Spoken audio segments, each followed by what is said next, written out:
remember, we'll never forget where we started. We had no money. We lived in a Motel 6.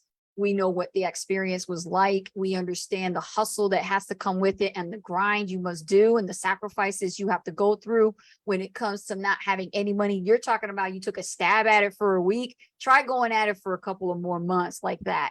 And here's the thing, when it comes to like having no money and you have to do something necessarily now so you can drive traffic organically to your links, to your affiliate links that you do have access to, I'm going to recommend a couple of things. First of all, you need to definitely put a budget together. If you say you don't have any money, you do, you just actually haven't become more resourceful. You have to be more resourceful to figure out what you need to let go of so that you can figure out money can go into those courses, go into the upgrading, go into buying paid traffic, because eventually you're going to have to not do so much free stuff for a while, and you're going to have to scale, and you can't scale free. You can only scale when you do paid marketing. So make a plan for the first 30 days, Lily, that you're going to go nonstop, just head straight down on the books. You're going to learn and access those trainings that you have in your program that you're a part of. You're going to study. You're going to apply. You're going to create lots and lots of content on the stuff that you learn. I share this with my students that I train and coach. And you know what? They have the best results when they listen and do what I tell them to do. And this is what I'm giving you is exactly, if you were my student, Lily, this is what I would tell you to do. The first 30 days are going to be really intense. So that means every single module that you have access to in your trainings that you're doing right now in your business, you want to be able to take some kind of takeaway and create a piece of content, whether it be a video post or it be a blog post or it be an article for, your website or whatever. You've got to put that content and be consistent one day, every day for 30 days. Start with the first 30 before you start looking ahead for the whole year, but start with the first 30. That's, you can get past that first 30-day challenge, then add another 30 and that's your 60-day, and add another 30, there's your 90-day. That's how we actually operated when we didn't have any money. And don't expect to make sales in your first 90 days. I say this because when we actually developed the mindset of just focusing until we were successful, follow on course until successful, FOCUS, we saw the results. And in a matter of weeks, we started seeing leads coming into our back office. We started seeing that we were generating sales while we were in our sleep. This is what happens, okay? But you got to stay focused, and you can't be worrying about not having any money and trying to do this for free, because that ain't going to work. It only works temporarily because you're just getting it going. Am I right, Rich? No, absolutely.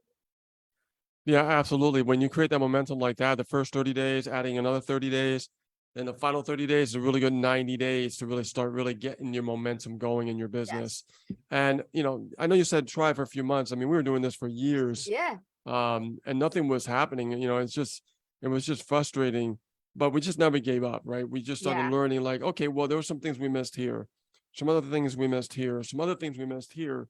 And we realized, understanding how to build, engage, and sell are three basic principles that people need to really focus on. But in between those three steps, there are skill sets, right? So when you're building, how are you building, right? Are you measuring? Are you tracking? Right.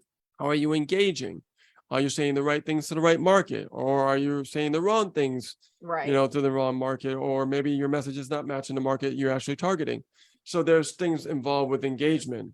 And then selling, there's a way to sell. And some people, the way they sell is they're constantly always spamming.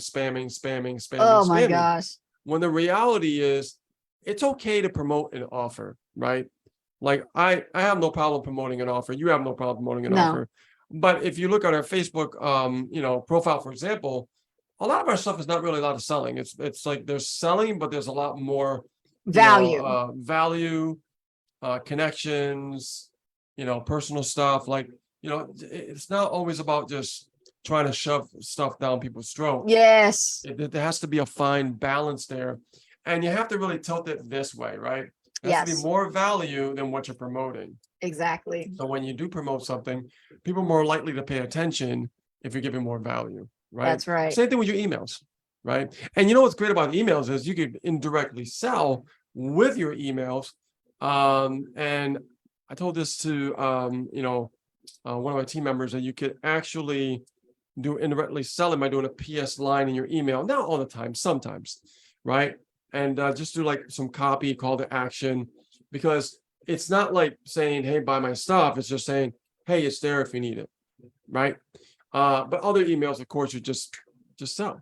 Yes. But you always have to give the value first, and share knowledge, wisdom, motivation, inspiration, teach somebody something so they believe in who you are. Yeah. They don't know you. No, they You got don't. to prove it to them You who do. you are, right? Yes. So that's really marketing 101. Yes. And this is how we build our business over the years, and our intention has always been that way. And our intention was always to deliver the value, always to help someone get results in their business. And we always led by that, and we still do today.